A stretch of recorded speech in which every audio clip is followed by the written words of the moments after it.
guys, Timmy coming at you today. Today what I'm going to do is a real short video on how heparin and Coumadin work as anticoagulants. Let's talk about heparin first. First of all, heparin is given to patients post-surgical, and there's a couple of reasons why. Number one, it's rapid acting. Number two is it's not absorbed well from the gut. So it's either given sub-Q or IV, depending on the patient. And the reason it's not given IM is muscles have a lot of blood vessels. So when you stick a needle into somebody's arm, you rupture blood vessels, and you're giving them heparin, and that is an anticoagulant, so they can bleed out. Now, why do post-surgical patients get heparin? Well, as we know, there's no pressure in the venous system. And when people, especially abdominal surgery, where they don't want to move and they don't want to breathe so much because it hurts. So if you're not moving, venous blood can clot, and the last thing you need these people to have is a pulmonary embolus. So they give them an anticoagulant, and the one they give is heparin or heparin sulfate. And heparin sulfate stimulates an enzyme floating around your blood called antithrombin. And antithrombin prevents the formation of prothrombin to thrombin. And again, these enzymes here make a clot. So if you inhibit that, it will take longer to make the clot. Heparin, because of its rapid acting nature and its strength, you have to monitor what's called your partial thromboplastin time, or PTT, and that basically measures the intrinsic pathway. So the PTT is used to monitor heparin. Now, when a patient is going home, they don't like giving heparin sub-Q. So what they will do is they will switch them to a drug called Coumadin or warfarin. Coumadin is absorbed, and its action is very, very slow. So it takes a long time for its effects to go away, and it takes a long time to start having the effects of this anticoagulant property. So it is not uncommon for a patient to be started on Coumadin while they're still receiving heparin in the hospital, because it takes a while, maybe 2 to 3 days, to start building up a significant blood level of Coumadin where it will be effective. Now, how Coumadin works is factor 7 needs vitamin K. Vitamin K is a fat-soluble vitamin. It's found in green leafy vegetables, egg yolks. So what Coumadin does is it prevents the liver from recycling vitamin K to be used in the extrinsic clotting pathway. So if you don't have enough vitamin K, you won't be able to clot your blood because you can't activate factor 7. So vitamin K is required, and you're not going to believe this. Guess what the treatment is for people who have too much Coumadin? You'll never guess. Never guess. You give them vitamin K. Now, because Coumadin prevents the liver from recycling vitamin K, Coumadin doesn't stop the vitamin K that you eat.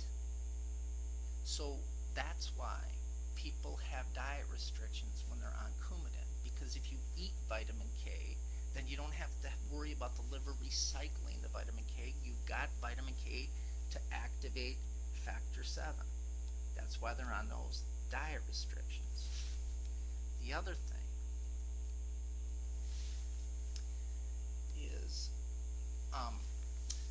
with Coumadin, by virtue of the fact that it takes a long time, a couple of days to build up in their blood, and because there's these diet restrictions, right? And look, you can't control somebody's diet perfectly, so the result is that you have to monitor their pro time. Their pro time is, or PT, is what is used to monitor the effects of Coumadin. So That's why if you watch those commercials, oh, I'm tired of getting all these blood tests and these diet restrictions, they're talking about Coumadin. I'll put a video out on the newer anticoagulants and why they may be of benefit. But the two big ones we need to talk about are Coumadin and heparin. They're still widely used. Now, just real quick, PT, pro time. And that monitors the effectiveness of Coumadin, warfarin. And then your PTT, that is your partial